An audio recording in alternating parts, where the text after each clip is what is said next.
guys, Hey guys, this is your boy Dino, aka DOP here, and welcome back to another video to my channel. I'm sorry, I tried to start talking and then suddenly something just went on my throat and I started choking as well. It was really weird. But yeah, anyways, welcome. As you can see by the title, you can now go ahead and see my reaction to Assassination Classroom episode 15 and 16 today, guys. Before I go on about how these two episodes were, if you guys know how this works, go in the description box below, click on the link, and it'll take you right to Architect Cobra's website to see my reaction, and that's where you'll be able to see that reaction of episode 15 and 16 of Assassination Classroom. So I have to see all of you Assassination Classroom fans there, so that we can go ahead and enjoy today's episode together. Most importantly, you guys can go ahead and enjoy my reaction to it as well. Now that that's out of the way, let's go ahead and talk about episode 15 and 16 of Assassination Classroom. You guys want me to be honest? These two episodes were probably one of the most... what do I say? It was... I don't think I felt so good about watching two episodes, guys. These two were probably the most satisfying double... This is probably one of the most satisfying double reactions I've ever done because of what happened in this few episodes. So episode 15 started off with these guys, you know, going in. You know, it's only like a matter of days until their you know, their exams coming up, their final exams coming up, and everybody's like working so hard.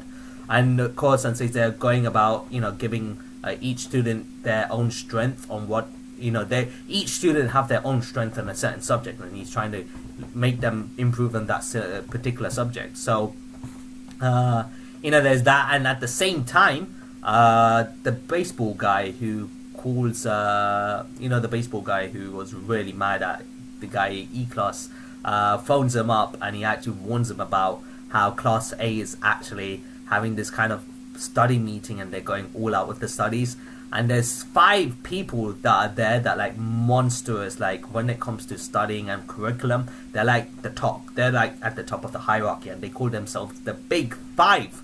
Alright, now forget the other 4. The number 1, the guy on number 1 is someone who's got a perfect score in every single subject, and this is where it comes, he's actually the principal's son. Okay, so he has a massive advantage there, being the principal's son, and the fact that he's got a perfect score in every single subject. They're teaching all the other kids, you know, to study hard. They're putting everything they can so that E-Class doesn't go on top. It's like, at this point, it's kind of like a battle for pride. They don't want their pride to go away. So there's that. And obviously, I think the E-Class ended up having a reserve to study in the library. While still in the studying in the library, 4 of the Big 5 came in, not the principal's son, but the other 4 came into the library, and they were like telling to E-Class, "Oh, just shoot, get out of it," and stuff like that. And you know, E-Class was like, you know, we reserved this place, we have to we're gonna study, like it or not. And then there's this one guy in the Big 5 who's like a genius at memorizing stuff, and he memorized the students and what rank they are in which subject. And that's when he realized, okay, these guys aren't actually, you know, big pushovers or something. They are quite decent. So what another of the Big 5, another member of the Big 5 did was like, okay, let's put a wager then, with the A class and the E class together, a wager between those two classes. Whoever gets the highest score on top of each other, they have to listen to what the other person has to say, basically. And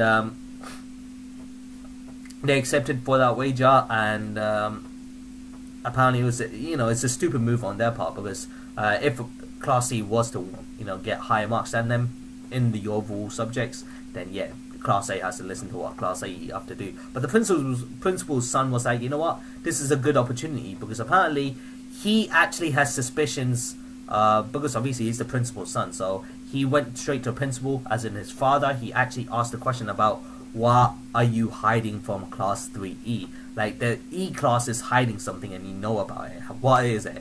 And I think he's kind of catching on, he's going to get closer and closer to catching on about the whole Koro Sensei fiasco. So what the principal's son did was that, okay, now that you've made that wager, that's totally fine. Don't worry about it. You guys are not in trouble. In fact, it goes in favor for us. And what he does is he writes a contract. He goes, writes a contract, and he's like, okay, this Class C, when they lose, they have to sign this contract. And there's so many conditions. One of the conditions being, whenever Class A asks a question to Class E, students, E-class students have to answer truthfully by concealing nothing. And that way, he can actually find out what the father's hiding. And I was like, damn, the son is very sly. You could tell he's the principal's son for sure. And then, after all of that was done, they actually go in and they start their exams. And they end the episode there for episode 15 with the E-class starting their exams. And then on episode 16, these two, the end of episode 15 had to be so intense, because it's a big wager between the top class and then the bottom class, being A class and the E class. So you could tell the intensity is there. And also on top of that, Koro Sensei in episode 15 said, okay, for every personal best mark there is on the E class, I will make sure I get rid of one of my tentacles. Now the other guys are thinking, okay, what's the big deal? Apparently, every time a tentacle is taken off Koro Sensei, 10% of his speed will decrease. He loses 10% speed every time he loses one tentacle. So you know how many tentacles the guy has. So let's just say 5 tentacles is, he cuts off 5 tentacles. 50% of his speed is gone. He loses half of his speed straight off.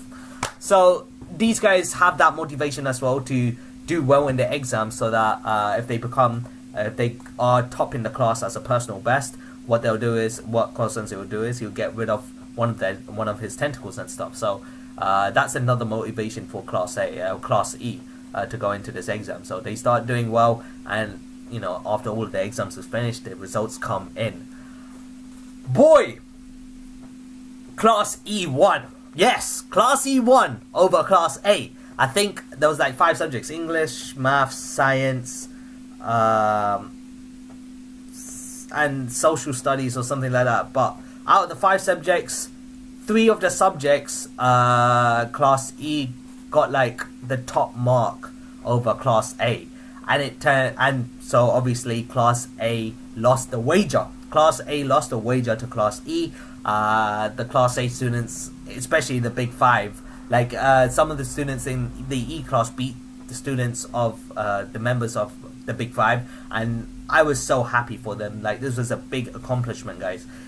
Even the principal's son was lost to an E class student in a subject. I think it was, what subject was it? I think it was something it wasn't science. It wasn't Japanese. It was something else. I can't remember what it was, but yeah, the principal's son came second in one of the subjects where the top was a E class student, and therefore obviously Koro Sensei has to get rid of his tentacles. He marked his tentacles that he needs to get rid of. Now, the last part was the fact that when it came to maths, that in the midterm exams for maths, in first place was the principal's son. The second place was Karma. Alright, so obviously these two are the main 2 guys when it comes to maths. And during the exam, Karma was like, you know what, let's not get too serious about this. It doesn't matter how hard the other guy works. If you're always better than him, we'll see how this goes. Turns out the principal's son came first, and I think Karma came 6th or something. He got 86 out of 100. And Karma didn't expect it. It was a huge blow to him, because he had that, it felt like he was overconfident, that he was I'll hack it easily. But it turns out that he came in 6th. It was a huge blow to him. And Koro Sensei then points it out to Karma. You should never underestimate your opponents, whether it comes to curriculum or whether it comes to assassination. And he points out something very important to Kurasama as well, because the things that Koro Sensei said to Karma was a bit harsh, and Kurasama asked, wasn't it a bit harsh? And Koro Sensei said some things that were very interesting. Karma definitely has a lot of potential. The problem that lies with him is the fact that he's too confident at times, and he's too laid back at times, and he tends to underestimate his opponents. That's something he does a lot, and that leads to him, not studying as much. So obviously, the more you study, the better you know about your exams and stuff. So if he's getting 86 out of 100, which is pretty good in my books, without studying and being so laid back, imagine how much better he can do if he was to put that effort in. So, Koro Sensei wanted to point that out to Karma. Karma was so embarrassed at the fact that something like this happened, and it was a huge blow to him. And Koro Sensei noted something important, saying that the difference between a master and a novice is the fact that the master has failed so many more times than the novice has ever tried. So, because at this point, Karma's problem is the fact that he can't seem to apply that talent by putting in that effort. He needs to put in that effort in order for his talent to really shine. And I think that might have that might be a wake-up call to Karma, and Karma might, have some character change in the future from this episode onwards by putting in more work, I guess. But overall, these guys did well, and now the summer has begun, and they get to go to a summer camp along with A class, because A class and E class both were neck to neck when it came to the scores in the final exams. Normally it's always the A class that goes to the summer camp, but this time it's A class and E class that goes to the summer camp, because they were pretty much equal with the final scores of the exams or something. And the principal's son was so pissed off about this. He goes, you know what, we have to take, he was really pissed. You can tell he was really pissed. So he's really pissed on both the E class and the father, and he was like, I'm gonna get you guys soon. And the island, and this was very interesting. The students of E class said, we'll make the decision of getting rid of your tentacles at the summer camp. Now, the summer camp is in an island where there's water surrounding them. And so you could see that they are thinking very effectively, because obviously Koro Sensei is going to lose his tentacles, and there's water all around him. Yeah, and you know what water does to this guy, so he's at a huge disadvantage right now. So yeah, that was these 2 episodes, and I gotta say, it was so satisfying to see Class E get over a win over Class A.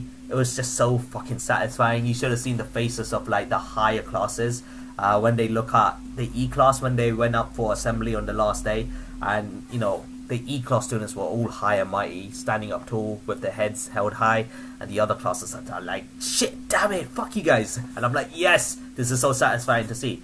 And then there's the principal, of course. The principal, he was so pissed off. He said he was happy that the sun came first overall, but he was so pissed at the fact that these guys made a stupid decision to make this wager against E class, and they lost, basically.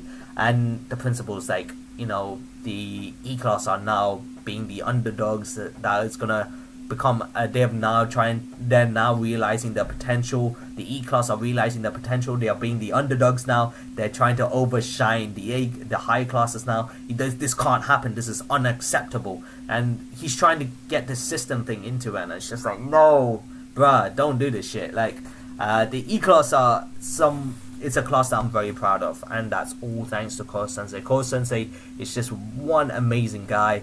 I just love him. I love him. The way he cares about his students, whether he says it in a nice way or harsh way, he can tell he cares about the students, and I really like that about Koro Sensei. So, yeah, this was a really nice 2 episodes, I gotta say, and I hope you guys will be enjoying it as well. I was flipping out like crazy in this episode just because of how intense and how amazing it was. So please, if you go past that, then I believe it will be a nice reaction to see. So on that note, I'll end the video right here, guys. Thank you so much for watching my reaction, and also listening to my review on episode 15 and 16 of our Assassination Classroom.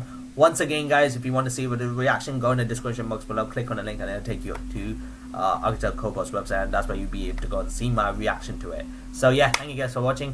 If you guys did enjoy this video, then smash the like button, comment and share, do all those good things, and see more content on me doing more Assassination Classroom reactions. However, if you guys are new to the channel, consider hitting that subscribe button and join the DRP guild today, so you won't miss a single video from my channel, guys. Whether it's gaming videos, whether it's reaction videos, or whether it's live streams. So as always, guys, this is your boy Dino signing out, and have a nice day, stay awesome, and I'll see you in the next video, guys. So until then, peace.